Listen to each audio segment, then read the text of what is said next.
Trish and Rob McGregor welcome you to a place where all kinds of phenomena flourish. Voices whisper ancient secrets, signs and symbols are abundant. UFOs, ETs, ghosts, and even the dead move about freely. Here we meet authors, researchers, and investigators of the mysterious, the strange, and of the inexplicable anomalies that surround us.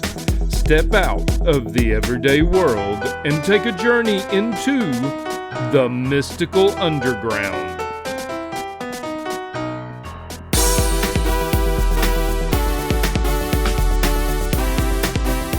Welcome to the Mystical Underground. Thank you for joining us. This is Rob McGregor and Trish McGregor. And our producer and tech magician, John Posey. You can go to themysticalunderground.com where we make regular blog posts and where you can find out about our books. Among them are Phenomena, Harnessing Your Psychic Abilities, The Secrets of Spirit Communication, Sensing the Future, and Aliens in the Backyard. Our latest book is called Mind-Blowing Synchronicities, the Latest Science, Stories, and Research. Trish's latest novel, White Crows, and Rob's latest novel is called Tulpas, a story about mysterious beings created through a deep meditation. Julia Gordon-Bramer is a professional tarot card reader, Sylvia Plath scholar, award-winning writer, and poet, and former professor for the graduate writing program at Lindenwood University. Author of Fixed Stars Govern a Life, Decoding Sylvia Plath, Tarot Life Lessons, and the Occult Sylvia Plath, which is what we're going to talk about today. She is also one of St. Louis's top 10 psychics and St. Louis's #1 fortune teller, and has appeared on numerous TV and radio shows as well as appearances on Nickelodeon and MTV. In 2013, the Riverfront Times voted her St. Louis's best local poet. She lives in St. Louis, Missouri. Welcome, Julia, and sorry for all the mix-up. Yeah, welcome, Julia. Yeah. Hi, it's nice to be back. Right. Even with all our mix-ups. Right. Yeah. So this book was intended to be the introduction to your first book, Fixed Stars, Govern a Life, Decoding Sylvia Plath. When and why did you decide it was its own biography? Yeah. Well, so Fixed Stars, Govern a Life is literary analysis. It's going over Plath's work line by line and explaining what she was doing with this sort of, mystic template that she had used for her collection of poems, Ariel. I originally thought, well, I needed an introduction to explain why I had this, why I was seeking to do this.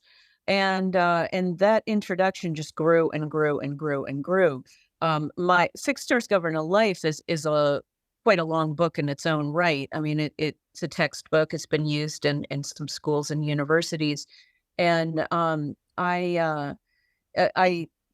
I had so much information that I kept finding. And so I just wrote a much briefer introduction to my first book and kept working on what became the Occult Sylvia Plath for a long time. And you may even see in old interviews with me, I called it The Magician's Girl.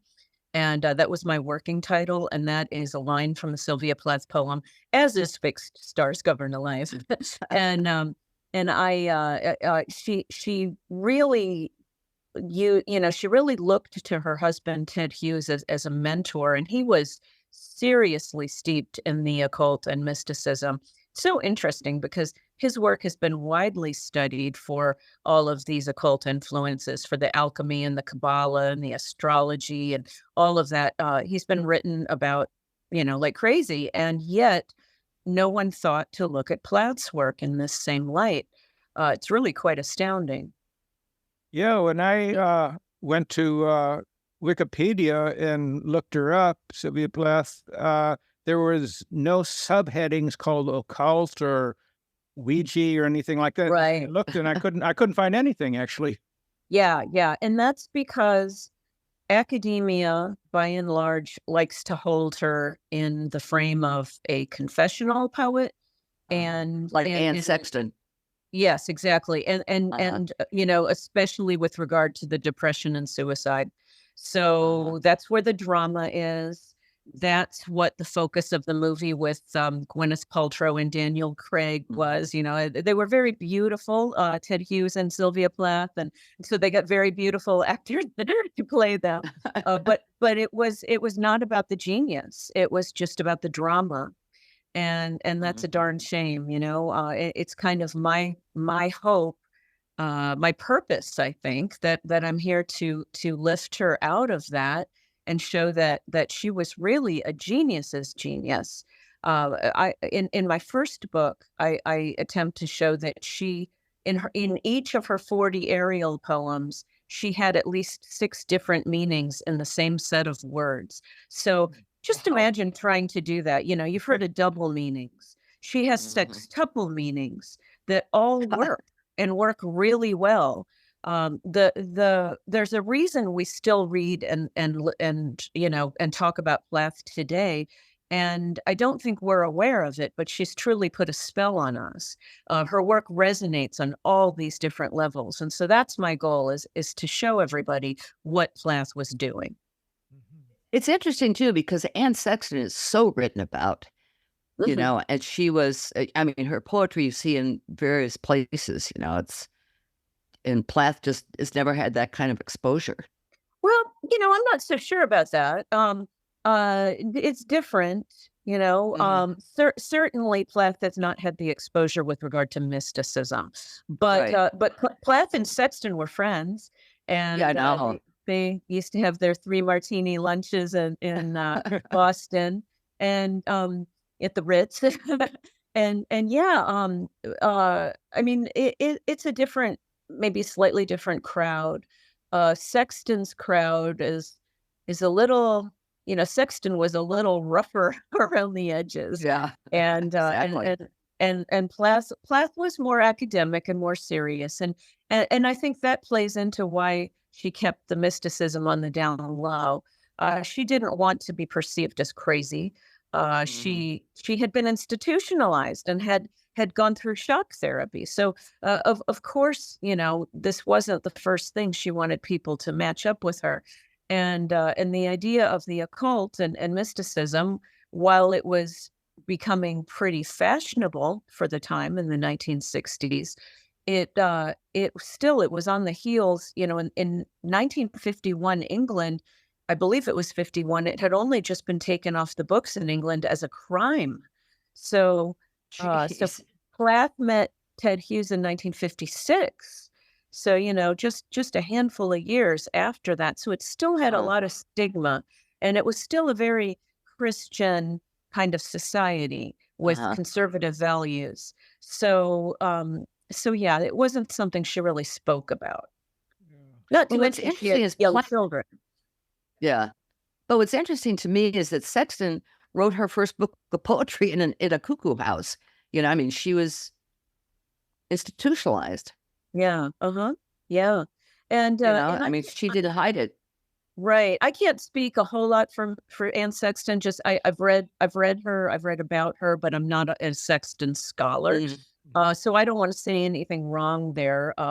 But you know, Plath certainly got a lot of her early inspiration. I mean, the Bell Jar is all about her breakdown and being institutionalized, and the shock therapy, you know, and all of that. So it all certainly was a big part of their lives. My goal is to just show that it wasn't the only part of their lives, and it wasn't the only creative underpinning in the work. And Plath was going on very deep on multiple levels, and so my first 3 books explore her work kind of in line by line analysis. But this book that's out now, The Occult Sylvia Plath, this is a biography. This is much more readable. You don't have to be a scholar. We don't have to have the text in front of us. It's the story of her mysticism and really her family's mysticism, as well as Ted Hughes and his family's mysticism. They all kind of grew up in this and were raised in this and got better and stronger as young adults. But now, how did they use the Ouija board? That when you mentioned the Ouija board, I was curious about that. that was a regular practice. And Sylvia Plath has, it's funny, scholars and even people who've read her journals and her letters know they see all of these mystical things, like the Ouija board, like the crystal ball, like the tarot, like bibliomancy, like astrology. Plath has written about all of this stuff, one way or the other, but it hasn't been looked at cohesively. People just think, little entertainment, just a lark, just a silly thing. And they didn't understand that she was really quite obsessed with the occult in various ways. And, it's up for debate whether you want to say whether it worked for her or not. My argument is that it worked quite well on the professional level, but not necessarily the personal level. Or the financial level, right? She couldn't get the numbers, right? Yeah, right. She certainly had some struggle there, and it seemed like there was never enough money. She was also young. She was 30 when she died, so yeah. I think of her immaturity that we tend to overlook. She had a lot to process yet, that she hadn't really been clear on, from the mystic point of view. She was not evolved from the mystical point of view, even though she was more than dabbling, even an active practitioner, and quite evolved with the Kabbalistic structure in her work. But she broke a lot of rules. And in fact, two of the main rules in Kabbalah is that the ancient Jewish rabbis said, because Kabbalah is, of course, from Jewish mysticism, is number one, you must be male, and number two, you must be over 40. And she was neither male nor over 40, and Ted Hughes was not over 40.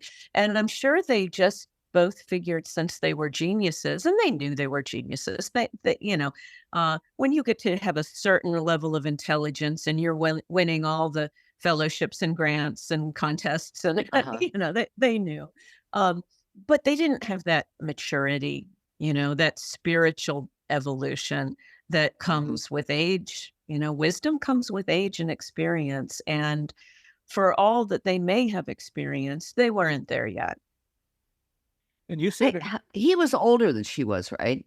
About 4 years, yeah. 4 not years. terribly older. You said that her family, her parents were into the occult as well. But how about her descendants or relatives? Haven't they been kind of involved in keeping the occult out of her history? Not necessarily hers, more his side of the family. Oh, okay. Who inherited the estate. Yeah. So I'd just like to clarify. So Sylvia Plath's father was a Freemason. We know this. He had a rough childhood. He was basically abandoned by his family. At 15, he got on a boat and came to America all by himself as a boy, and learned English, because he had to, not because he went to school for it, just in a strange new land, and made his way, and was quite brilliant.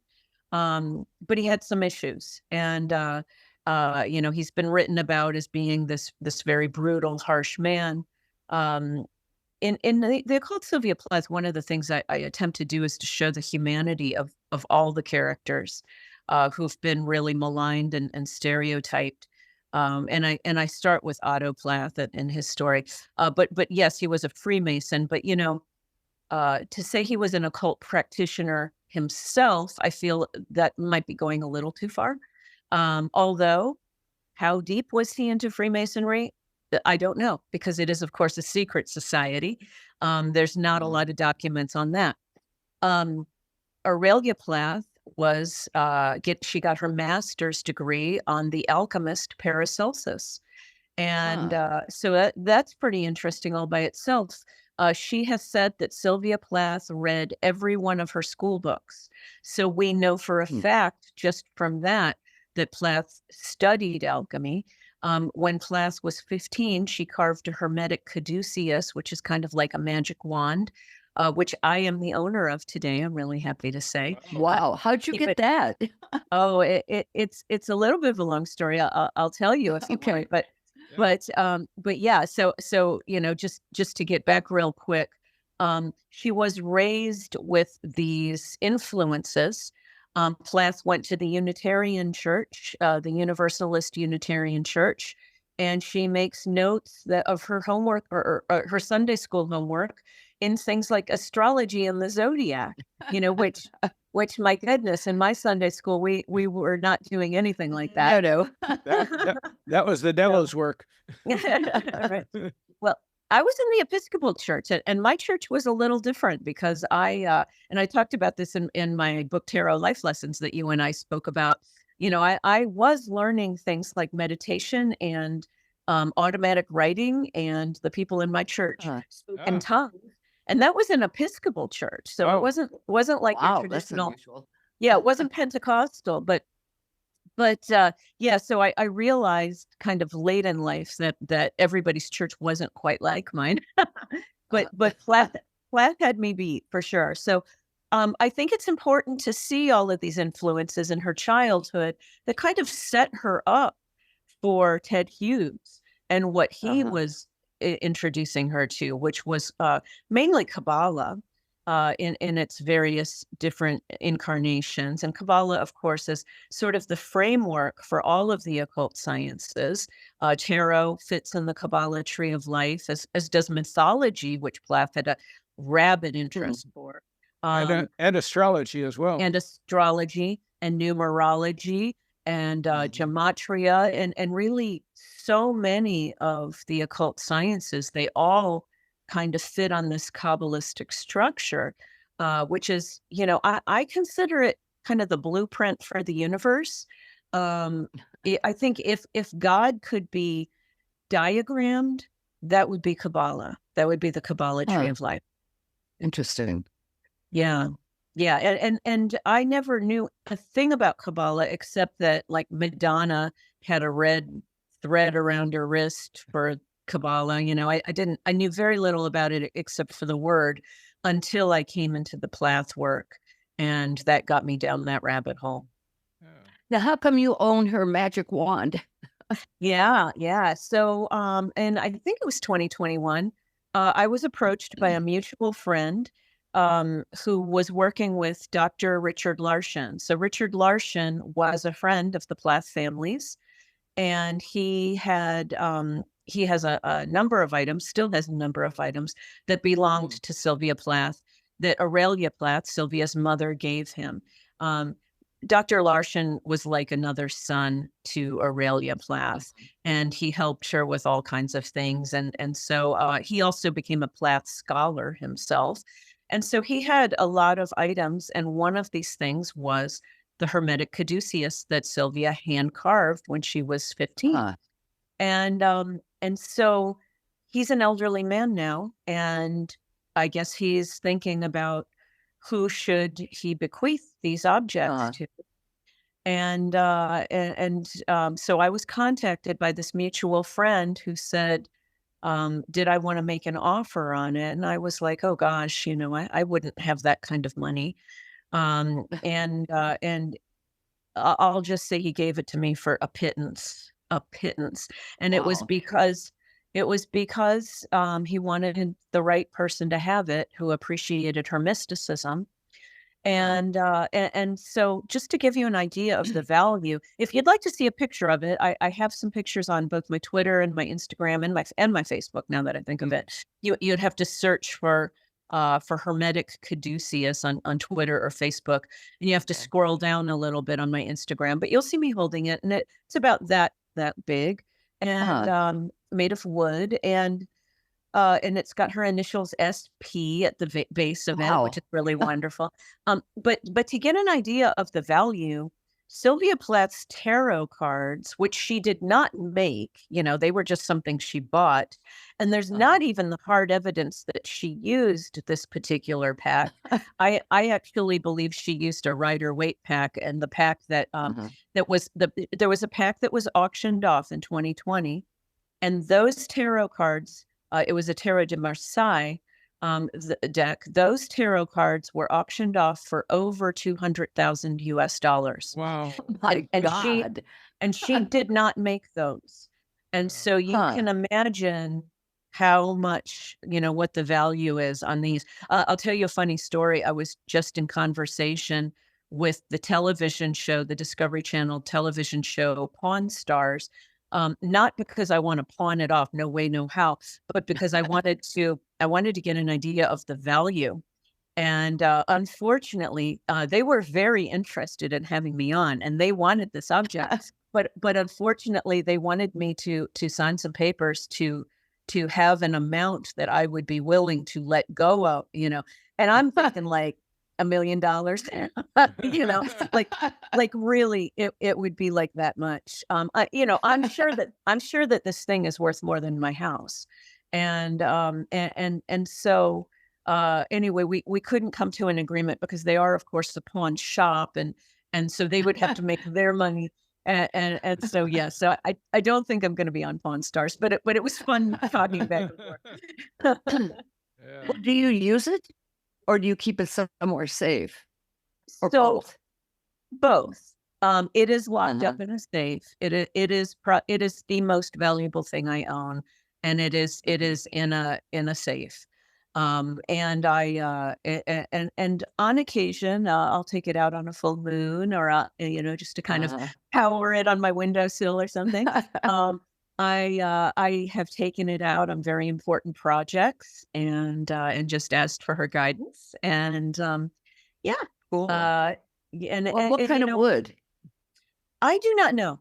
I'm not an expert Huh. on wood. It's dark brown. Yeah, right. It was soft enough that she could carve it, but I really couldn't tell you what kind of wood. That is very cool. Yeah. Some of the mystical objects like that, you have to be a little bit careful with them because we know the man who has the Mitchell Hedges crystal skull, and he won't go on an airplane with it because he's afraid it would be confiscated. And Oh. go ahead, John. Oh, no, I was just going to say, would it make sense that maybe it's rosewood? Would that make any sense whatsoever? Just out of curiosity, because that is a dark wood and it's soft and easily. Mhm. Maybe, maybe I have no idea. I'm just not any kind of expert on wood. That is so. Well, don't ever take it on an airplane. Yeah. Well, if I did, I would. If I did, it would be on me. But Yeah, right, um, Yeah. but yeah, I don't. It would be a rare occasion that I would take it anywhere. I don't think there's going to be reason to take it anywhere. So So cool. yeah. I just love that I own it, and and I think the most important objects to us are priceless to us. I mean, I really cannot think of a dollar amount that you could ask me to hand it over, because I feel so blessed. I feel like she chose me to Yeah. have. And it was funny Well- because when the auction was going on, when her tarot cards were there, I had a very wealthy, wonderful client who wanted to buy those for me as a gift, and she had Wow. bid. She told me she had bid $10,000, but of course she wasn't willing to go over $200,000. Nor would I expect her to. But how sweet, right? That she had wanted to spend $10,000 to buy those for me. That's And incredible. and that just people recognized that they saw me and mysticism, like they were saying, oh, Julia should have that, long before the caduceus was up for sale, and it wasn't up for any sort of public sale like in an auction. But yeah, I just feel so blessed, like Plath designated me. Did you use it for inspiration when you wrote the book? No, I had already written the book when I got the caduceus. Oh, you don't. Okay. It was complete. Yeah. Interesting. Yeah. In fact, I just felt like everything very much came into alignment. I've had a lot of signs that I've been on track with Sylvia, and people have asked me, does she talk to you? Do you hear her? Do you see her? And and as a psychic, I'm open to that. Very, I cannot say that that she's made herself clearly manifest. I've had some dreams. I had what I do say in the introduction of my very first book, Fixed Stars Govern a Life. I had a moment in the scholarship where I became really uneasy because I found that her poem Ariel was very closely in alignment, almost a paraphrasing of a prayer poem written by Aleister Crowley to the great beast 666. And that disturbed me. And I thought, oh shoot, are my heroes Satanists? And I really, as I said, I have an Episcopalian background, and I really do, while I'm certainly not a traditional Christian, I really do consider myself, Christian and in love and light and positivity. And I didn't, the whole Crowley dark black magic stuff is not appealing to me, not my scene. And I thought, oh God, I don't want to go there.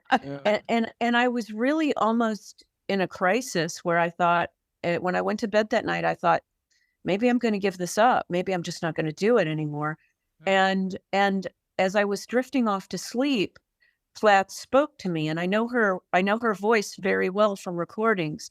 And she said, move through. It was a command, and it was loud, and it frightened me, but it was loud enough that I did not forget it.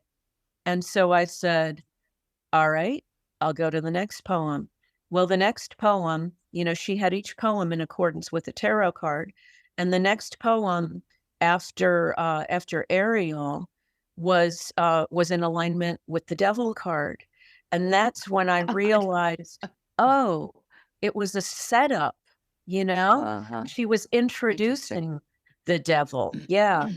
So fascinating. And then I was able to move through and to see the evolution, just as the tarot's major arcana evolves us from that Fool card all the way to the world, the highest potential, our self-actualization.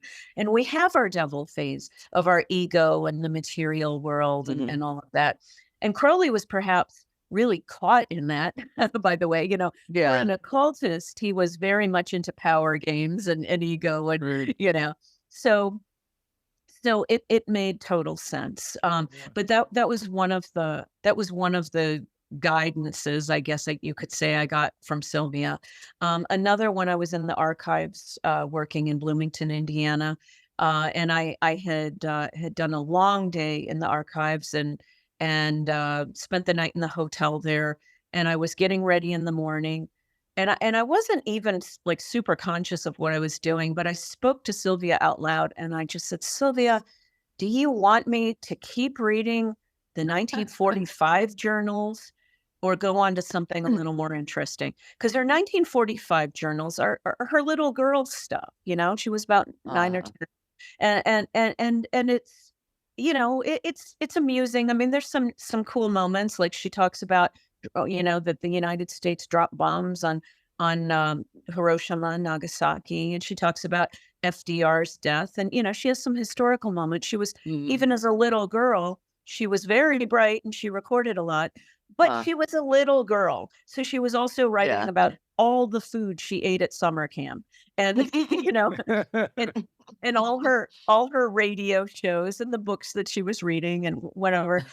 So I was just sort of getting a little bored, like I'd been at it for, I would pull these 8-hour days of just sitting in one position and not eating lunch. And really, it's really hard on the body. It's to be in an archives like that and you can't move around and a very sterile, quiet environment. And it's very physically hard on you. It's a cold room, and so it's hard on the body. So I just sort of expressed this, like, do I stay in 1945 or can I go on to when you're a young adult?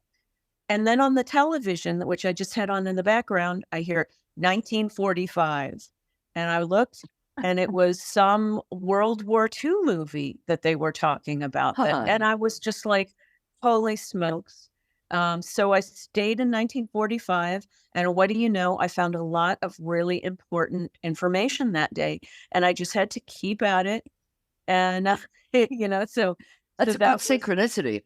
Yeah, That's that was, a real good confirmation synchronicity. yes, and then I like and that. then I've had some others. So the funny thing is, I have actually seen Ted in sort of peripheral moments, and kind of over there and in mirrors, and Huh. he makes himself seen. Sylvia doesn't. That's But interesting. Now, when did he yeah, die? When did he he died. die? He died in 1998.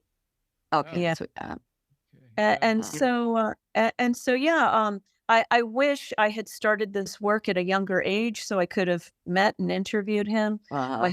My husband teases me about that, Ted Hughes had every woman he met in his bed. So Tom says, oh, well, you'd be another one he'd conquer, Yeah. Re- Real That's funny. quick. I have to circle back around to the Rosewood. Since Crowley came up. Yeah. Interesting is that Jimmy Page, who has quite a history with Crowley's legacy, preferred rosewood fretboards on his guitars. Huh. Kind of a That's wand if you interesting. think about it, but Yeah. Isn't that interesting? And I'll have to do a little rosewood study and see what comes up there. It's the kind of work that I just continue to keep learning. Like it never stops. The Occult Sylvia Plath, this was 15 years in that archive. And Wow. I just kept finding things. I would sit and I would read the books she read, and she would have all her little marginalia and underlinings, and she would star certain things and, annotations and other on calendars, and everything was just continually supporting my work. And so I realized we needed a biography on her mysticism. There's a ton of Plath biographies out there, but they're all on her drama. Very few people Yeah. say anything really new. For a time, I got worried that author Carl Rollison had beat me to it, because he did, in about maybe 10 years now, maybe not quite that long. He put out a biography called American Isis about Plath, and he had a lot of sort of mystical terminology in like the title and the chapter titles, but it wasn't really about that at all. So people have identified that she's got a lot of mystic kind of flavoring, that she used a lot of words that sounded very mystic, that she has poems entitled Ouija and mystic, Yeah. and but they didn't put it all together, and it's just astounding to me. How much on your Do you think- previous book? How much on your previous books did you write about the occult influences? Well, the three books on Plath are all about that. Okay. But what Uh-huh. I do, their analysis. So they're looking at her poems line by line and Uh-huh. explaining what she was doing. And this is biography. So this is Okay. more of a readable Yeah. story. Okay. Yeah. Yeah. What if gosh, I had a question that just flew out of my head. Oh, I know. What do you think other than the Ouija board and the Kabbalah, what other types of occult things was she involved in? Okay. Well, bibliomancy, astrology, Yeah, tarot. She wrote quite a bit about tarot. Her most famous poem, Daddy, she makes a reference, and this might have been one of the first things that set me on my course here. She says, "And my tarot pack, I may be a bit of a Jew." That's what she says. It's interesting. Plath has been maligned for all of these Jewish references, like Uh-huh. who is this white bread Boston girl to associate herself with Holocaust and the Jewish imagery. And and yes, she was definitely working that symbolism, but the Jewish imagery really is referencing Kabbalah. because Kabbalah is ancient Jewish mysticism. And so almost everything she did had that Kabbalistic, I mean, because Kabbalah is that framework for the occult sciences. They all feed into that. So the ones that I've named, I mean, she had witchy bonfires at the end of her life where she was so angry at Ted Hughes and she was putting in his dandruff and his fingernail clippings and and trying to cast a spell on him and she got kind of extreme there for a self-proclaimed atheist, which she did proclaim she was the most spiritual atheist ever. Uh-huh. And she had many of these practices. My book, The Occult Sylvia Plath, is in 4 parts, and each part opens with a scene of them over the Ouija board. And that all it is written straight from her long poem, Dialogue Over a Ouija Board. Mm. And in that poem, she has 2 characters. She has Sybil and Leroy. But we know from her journals and from her letters that is in fact her and Ted Hughes.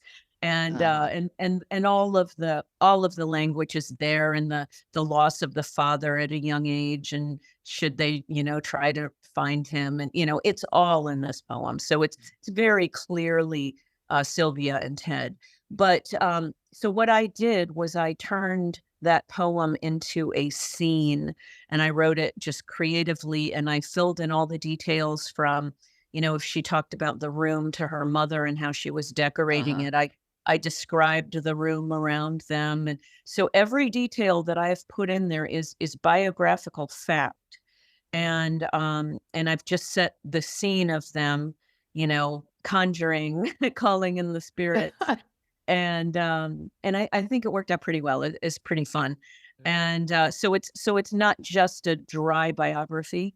It's not just fact, It's more readable than the average academic book, shall we say. It's more readable than my first 3 books on Plath. Where is this archive? There are 2 Plath archives, 2 major Plath archives. There are some smaller ones. There's one right in my town of St. Louis at Washington University. They've got not a Plath archive, but they've got some important items that I've held and studied and looked over. But the main ones, the one I spent the most time with is in Indiana University in Bloomington at the Lilly Library. And that has, it's got actual locks of her hair, which the curator gave me a little bit. So I also own a little bit of Sylvia Plath's hair. Oh boy. That's where you contact. That's very witchy. Yeah. My husband thought that was a little too creepy, but they have many of her books over at the Smith College where she went to school in Northampton. They have her Girl Scout uniform, and they have her desk, and they have her typewriter. They have more of her books and her dictionary and things like that. Her dictionary is very, very cool because she underlined all of the mystic words. And I talk about that in the Occult Sylvia Plath. She was very, very interested in witchcraft and a lot of the darker stuff, demons and, possessions and things like that. Yeah. Did she and Ted ever get readings from psychics? They did. Well, we know that they went to see a witch in Devon a couple of times. Okay. And I know for a fact Ted did post Sylvia Plath, after she died. My part 4 is called After Plath, and it's Ted's kind of excursions into the occult and his continual haunting from Sylvia. I use the term haunting kind of loosely. But he really could not escape, maybe his guilt for her death, but because he certainly was guilty. He didn't kill her, but he might have been the one to push her off the edge emotionally.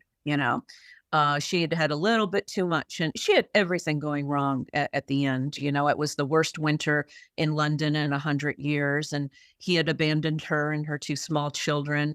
And she had the flu. Actually, they all had the flu, and everything was freezing, and pipes were breaking, and everything was going wrong. And in their new London apartment, and The Bell Jar had just been published to mediocre reviews, if you can believe that, a book that remains a bestseller today. Yeah, remains a bestseller today, but she did not see the success of The Bell Jar in her lifetime. And the Colossus had, her first book of poems, had kind of flopped.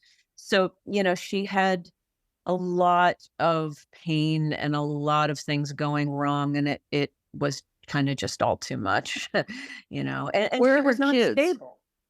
So her daughter Frida is a couple years older than I am, and she is still alive. And she was the one behind that auction in 2020. She had auctioned off a lot of her mother's things. She is an artist and a poet, and she's written quite a bit about her hard life growing up after her mother killed herself, and she had a lot of pain that she's written about. And some of her books have fed into the Occult Sylvia Plath with some of the details. Unfortunately, and most tragically, their son Nicholas, who was younger than Frida, killed himself. I think it might have been in 2007. I can't remember the exact year. Maybe 2010. I'm not sure of the year, but depression and suicide ran through their family. Sad.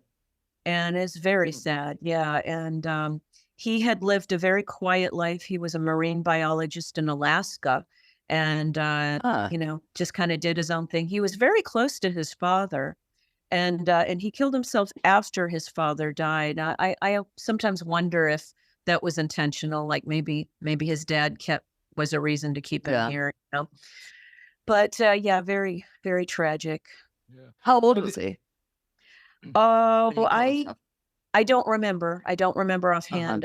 But still youngish. Maybe 40-ish, right? Something like that. So the occult Sylvia Plath could also be called the occult Sylvia Plath and Ted Hughes. You give him a lot of play. Absolutely. I mean, Plath is more famous here in America.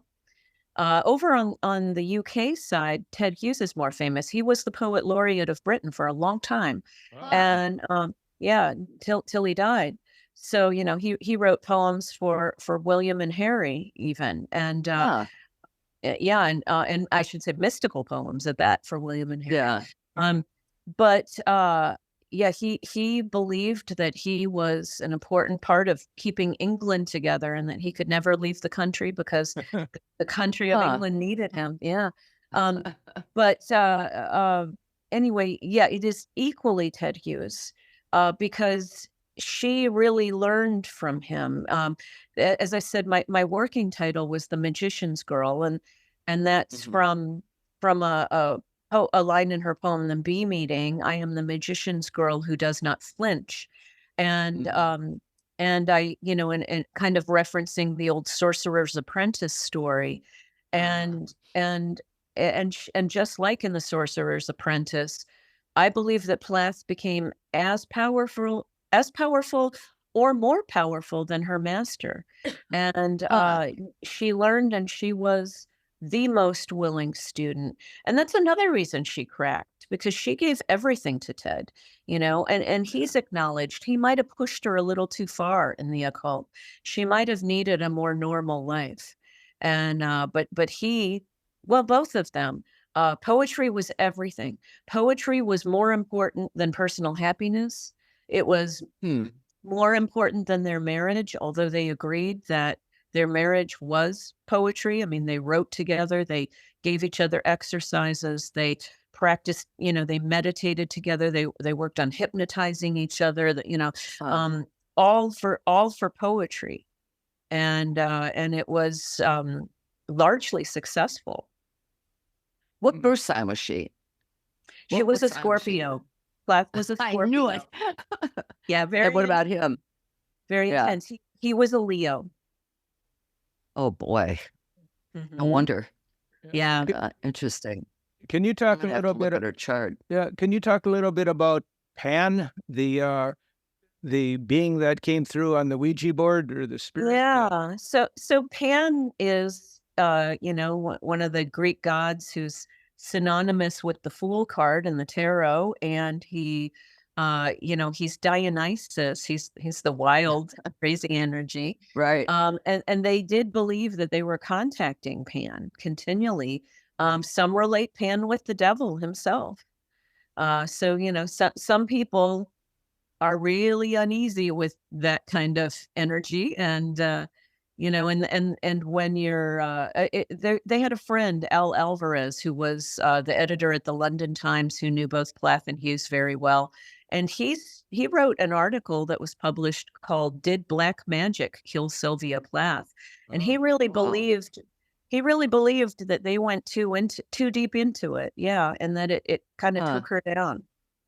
So, one of the things I cut myself off on when I was telling you about their Kabbalah practices, and that they broke two of the major rules of Kabbalah, which was that you had to be over 40 and you had to be a man. The punishment for breaking that is madness. And I think that's really interesting, because it could be argued that Plath went mad, and even Hughes in his way. Differently mad, but still he was not a happy person. And he died a natural death, though. He did. He died of cancer. Yeah. And he tried to fight it with mysticism right until the end. He had all kinds of faith healers, and he was and when his mother had cancer, he had her on crazy like orange and onion juice diets, and and he was trying to cure her in the same way. So he really had a lot of faith. I'll say that.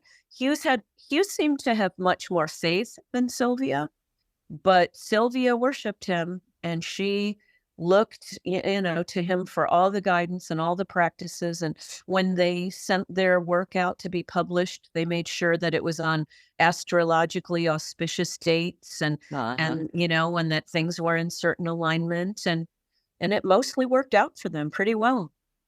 Did they ever speak publicly about their interest in works in the occult? No, Ted a little bit. Ted did to some other writers and biographers and some close friends. And they spoke about their favorite people they like to read, who were a lot of the mystic poets like Yeats and Blake, and of their contemporary times like D.H. Lawrence and Robert Graves. But they kept that under wraps, because again, especially Sylvia was in academia and wanted to be respected, and she didn't want to be called crazy, especially with her background, having been institutionalized and everything.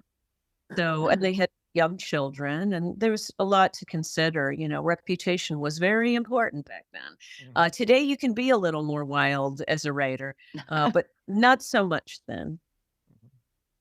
So what was the academic objection to her? Basically, that it was. Well, since she wrote about the occult.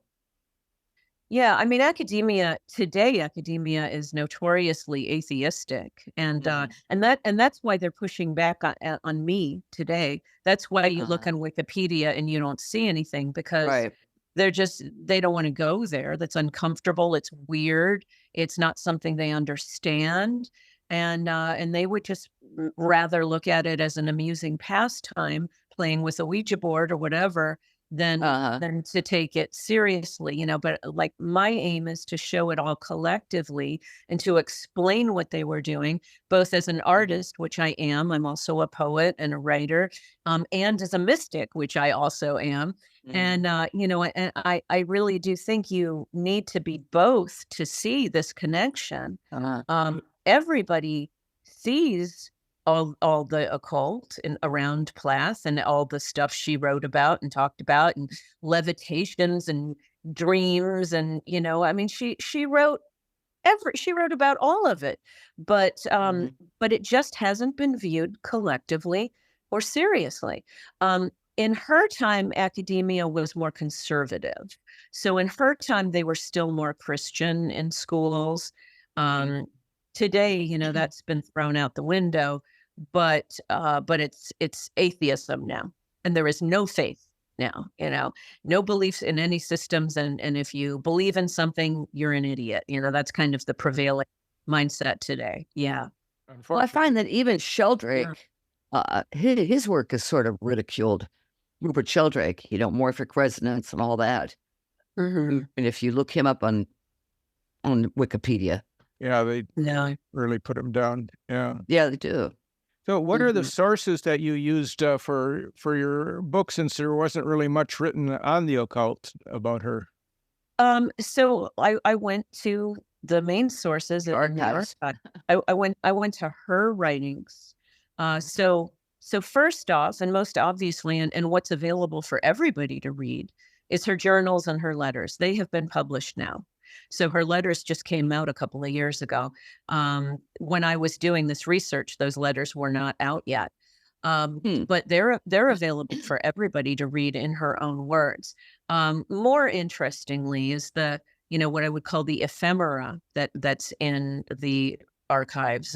Things like her book Marginalia and her underlinings and her little star notations and notes in her calendars. None of that has been published. Scrapbook. I have a lot taken from memoirs and letters from other people to them or about them. Other biographies that, people who knew Plath, who sat in school with her in the classroom with Robert Lowell, or who, have written that they went to high school with her, or who have written about, I took quite a bit from her neighbor downstairs, who was the last person to see her alive, Dr. Trevor Thomas. So there's, and his memoir was self-published. So, in sort of real academic terms, unpublished.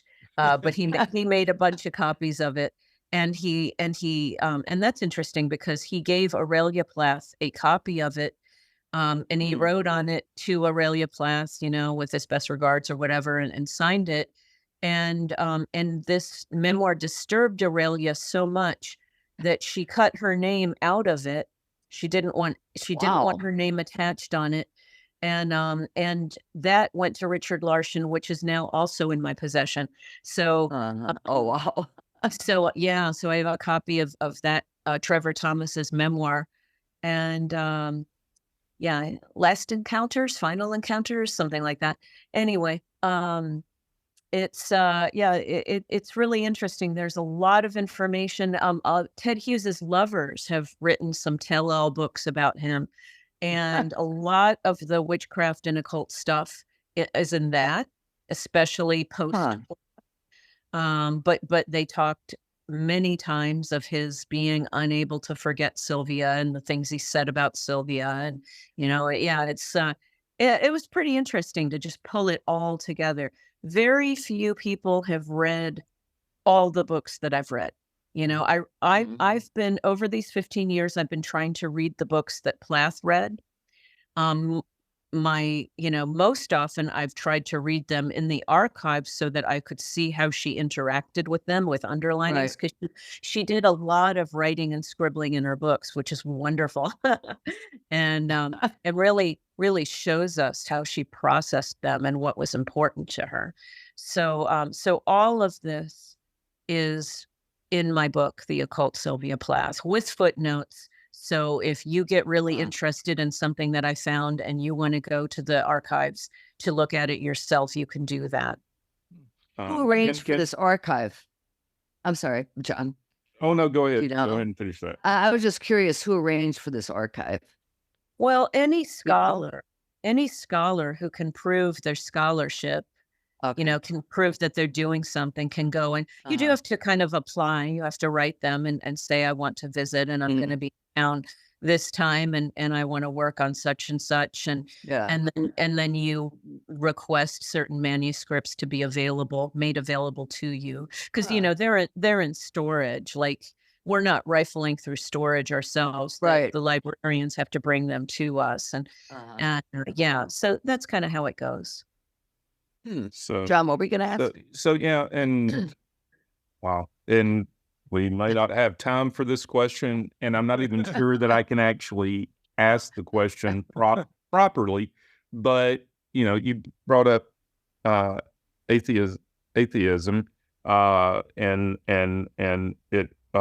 its presence in institutions. And I actually was watching a podcast a couple of days ago where an atheist was being interviewed, and was the guest on the podcast, and the atheist said that we are living amongst soulless people, automatons.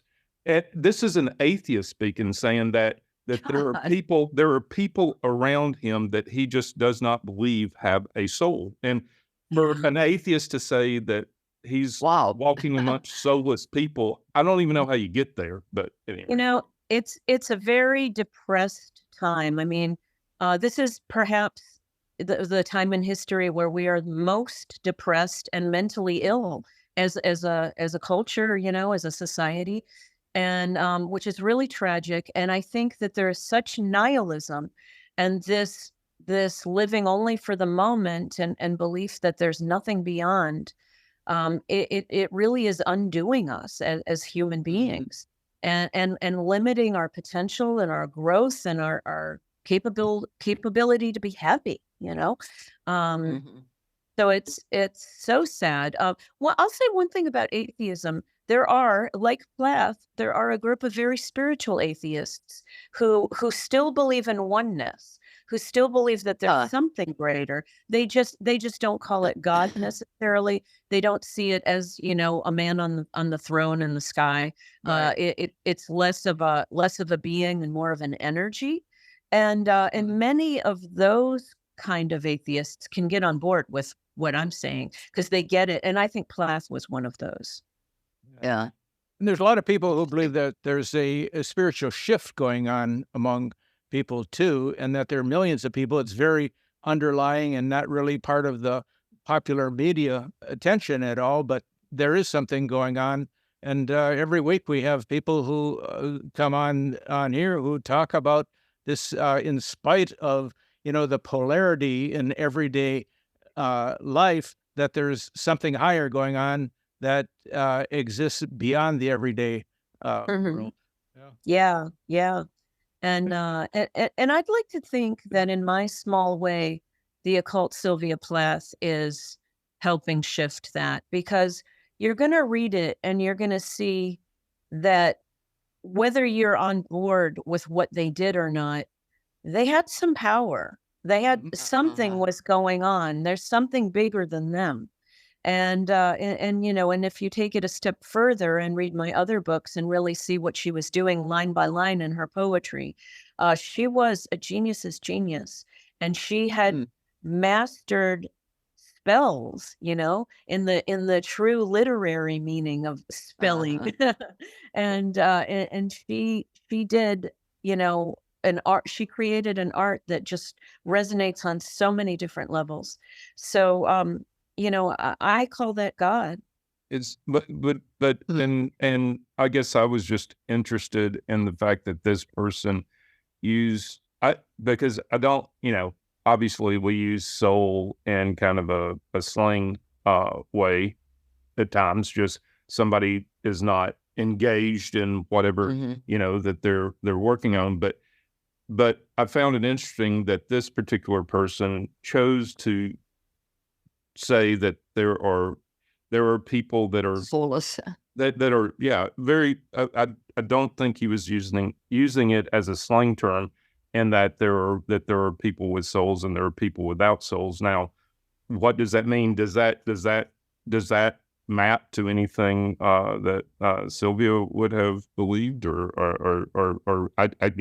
it just caught me off guard when this particular person would even use that that term. Yeah. It is very interesting. Yeah. Hmm. So I have a more practical question about their objects. So what happened to their Ouija board? Don't know. Do not know.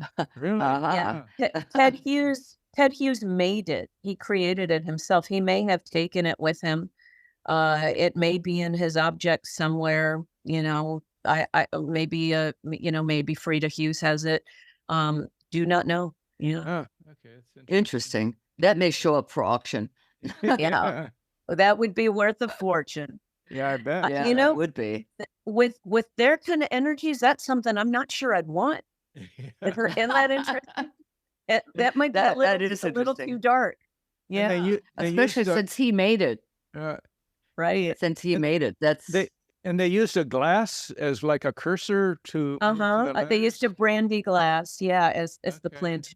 Wow, planchet. Yeah, right. Uh-huh. Yeah. Well, this has been very I interesting. wonder where that glass is. This has Yeah. been fascinating. Yeah. Well, now, Julie, Thank you. tell everybody where they can find your book and get in touch with you and Yeah. all that. Absolutely. So you can find the Occult Sylvia Plath on any major bookseller, and I've also recorded an audiobook in my own voice.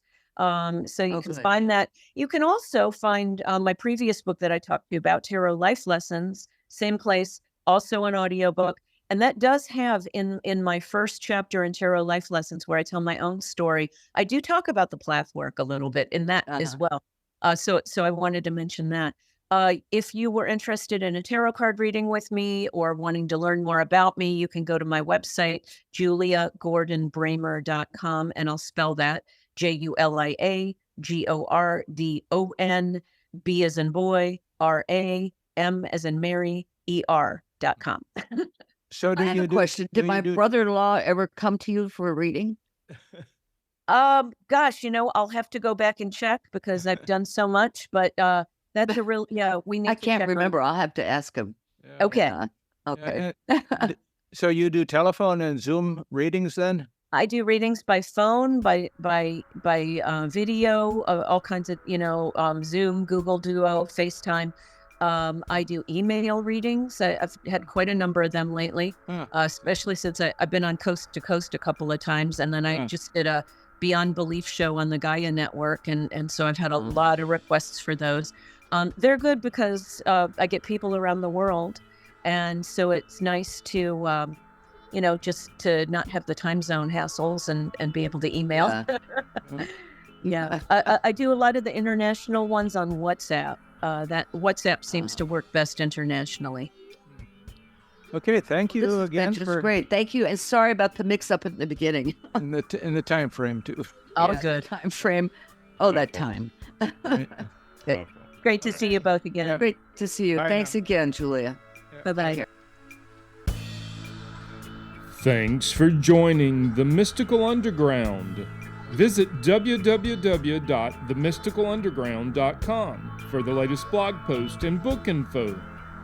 Subscribe to the podcast on Apple Podcasts, Spotify, Stitcher, Google Podcasts, or your favorite podcast app. Listen to the podcast at podcast.themysticalunderground.com. Follow Trish and Rob on Instagram at Trish and Rob McGregor. Follow us on Twitter at The Mystic Cast. Send email to podcast@themysticalunderground.com.